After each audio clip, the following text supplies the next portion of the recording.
Hello and welcome to the Amateur Austenite. My name is Frances Duncan. I am an author and the founder of the Jane Austen Society of New Zealand.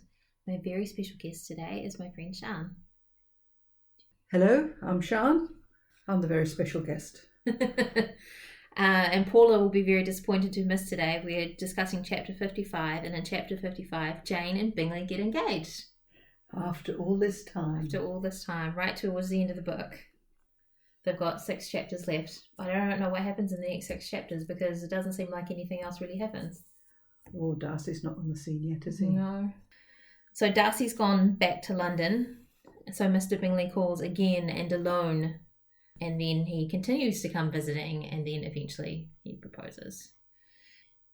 Mrs. Bennet invites him to come tomorrow, and it's tomorrow. There's a dash between the two and the morrow instead of it being one word. And I wonder if that's because it was a new word at that time. That's an interesting thought. Because a lot of the vocabulary does change over time. And they would have said on the morrow. I don't recall tomorrow being used anywhere else in Jane Austen to know whether it does the same thing elsewhere or not. Of course, one of the things, it could just be one of those editorial decisions. You know, she might have actually run out of space on the line and had to do two, put a hyphen, so she could put Mara on the next line. And they decided she did it purposely. Exactly. Oh, I hate when they do that. I also hate when they misspell things. They want to keep the traditional spelling, the spelling that Jane Austen's done. That annoys the hell out of me. It wouldn't matter so much as if they do that consistently throughout the books, but then they'll often change it. And it's like, if I was an author and actually doing an editor or getting an editor to check my work, I'd like them to pick up my typos or my writing errors, please. That's what editors are for. So Bingley turns up, and I love this idea. He turns up before all of them are dressed, and I love this idea of them just racing around half-dressed. Yes, one has this vision of them sort of ambling around in their nighties. Panicking with their curling papers in their hair. Wickham and Lydia were all forgotten. Jane was beyond competition, her favourite child. At that moment, she cared for no other. Oh, that's right, because Wickham and Lydia have trotted off to Newcastle, haven't they? Left. After all that hullabaloo. What a contrast, though, between the suitors, between Wickham and Bingley, who's still so diffident in his style, still testing the waters as he comes. He's not straight out with, please may I marry your daughter, he has to come. Although Mrs. Bennet wants him to do. I know, short of locking them both in a broom cupboard. She tried. She tried very hard. And you could imagine everyone, all the rest of the family, Elizabeth particularly, would have just curled up with mortification. Oh, yes. And her mother's machinations. We were laughing at those as we were reading. Oh, I liked the kitty. What you winking for?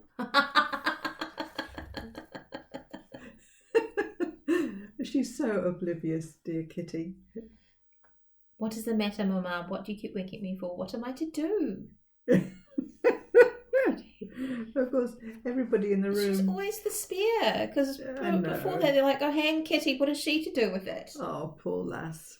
I mean, with so many children, so many daughters, and such strong personalities, she was lost, wasn't she? She Kitty really was. It wasn't fair on her. No. But, according to family tradition, she came into herself after her sisters were married, and she spent a lot of her time with them. Well, she could hardly get less company, really, after what she'd been exposed to. Mary just manages to make herself disappear. She goes upstairs to her instrument. So we now know that the instrument is upstairs, which I thought was interesting. I thought it would be downstairs in the parlour.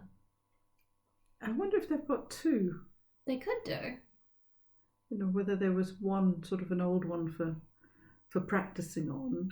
So, yeah, you reckon they might have had 2 instruments, one upstairs and one downstairs? It would seem a bit of an extravagance. It does seem extravagant.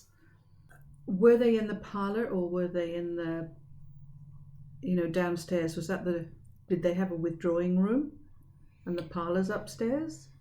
You have like public rooms downstairs. You have public rooms downstairs, and then you'd have the family space upstairs.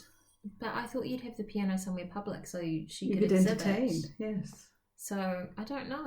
That's interesting, isn't it? It's a very confusing one. Unless it's one of that terminology where they talk about people going upstairs, and it could have just been, a flight of 3 stairs along the landing type of. That's true. It could be that. Because we have no idea what their house actually looks like. It's a funny thing, but yeah, because I always assumed that it would be in the parlour, so Mary or whoever could play for whoever was there. Mm. But it's not whatever parlour they're sitting in now, it's not in that one. Because she's gone elsewhere. Because surely she'd also want to practice in front of them to show off. And yet, let's be honest, as a piano player, the last thing you want to do is be practicing your scales in front of the visitors.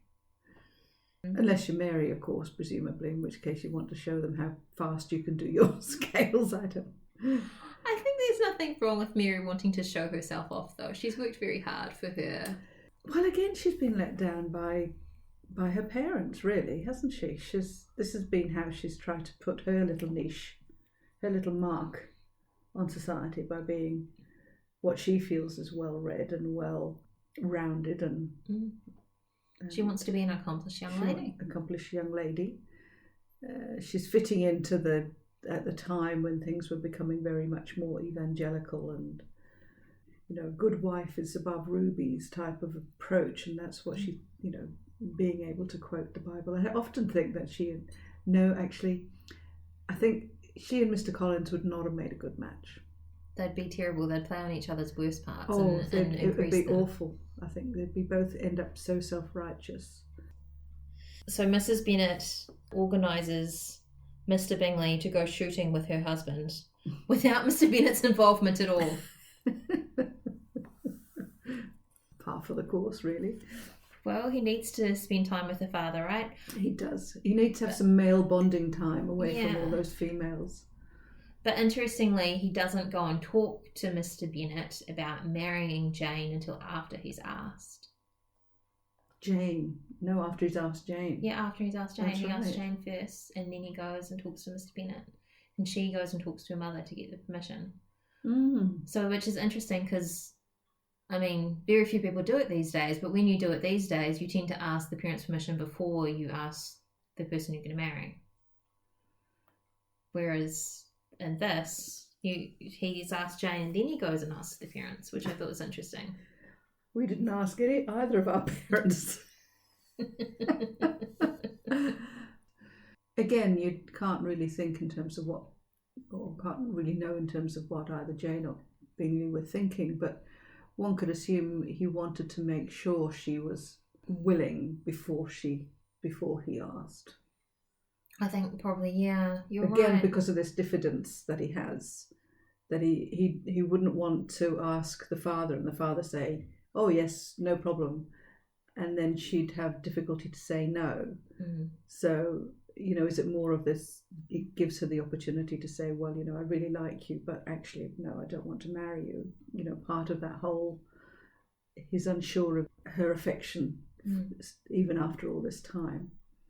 And I guess that's a thing that runs in books set in this period, which are written much later, but that the guy will go and ask the father to marry the daughter and the father will say yes, and then the girl's sort of forced into marrying someone she doesn't want to. That seems to be a recurring theme in a lot of these books. So it's good Bingley, I guess, asked Jane first. Yes. I had to underline this, that Jane has a super excellent disposition. It sounds super like it's written excellent, it's written in the 80s, doesn't it? Just super excellent. Jane was making sure we really appreciated her disposition as being the best. And that's Lizzie's thoughts, really, about how wonderful Jane is and what a great disposition she has and how happy they're going to be, because of course it's based on Jane being wonderful, so they can have a great time together. The thing that made you laugh when the Bennets kept inviting him to stay all day, every day, unless when some barbarous neighbour who could not be enough detested had given him an invitation to dinner, which he thought himself obliged to accept. Barbarous neighbour. I know. How dare they? He's all ours now. He has to maintain or establish good relationships with the rest of his neighbours. He can't be seen to have only wanted to socialise when he was trying to find a partner or what have you. He's got to maintain that connections. Though I admitted when I first read it, I was completely misunderstood and was like, well, why would he go and see anybody else? Because now he's got a wife. But he's not going to see the other girls. He's going to see the families. You do still have to be neighbourly. Still have to be neighbourly. He can't just shut himself up in his house with his new wife. Which I'm sure he will do for a while. I hope so. Yes. They'll be inundated with Bennets constantly. Well, I think that later on it's one of the There's one of the things that makes them move. Yes, it is. Elizabeth refers to Jane as a good girl. She actually says to her, "Good girl." That's right. That's when she's actually accepted or acknowledged that Caroline Bingley did not have either her or Bingley's interests at heart. Mm-hmm. But even then, she was still loath to come out with a. I hate that bitch. Yeah, none of. She was still very, very restrained in how she expressed her disapprobation, I think is the word she would probably have used. Yeah, she's still quite forgiving. She's a very forgiving person, hugely humble. Mm. But I do think she's got a strength of character that we don't always see. She's not necessarily I think she has a strong moral core. And she's obviously very responsible towards her mother and her duties as the eldest child. So she never abrogates that sense of responsibility towards what she perceives as her duty. Oh, it's a fun chapter, that one. It's happy. It's happy, but you have to love this. Mrs. Bennet, just in her element. In her absolute element. In some respects, Jane and Bingley were quite oblivious of the whole thing once they've got to that point of actually acknowledging their relationship. It's Mary, Elizabeth, and Kitty that have got to bear the brunt of Mrs. Bennet. And that is our summary of chapter 55 of Pride and Prejudice by Jane Austen. My name is Frances Duncan. You can find me at francesduncanwrites.com and on Twitter at Frances_Duncan. Thank you for listening, and we wish you happy reading.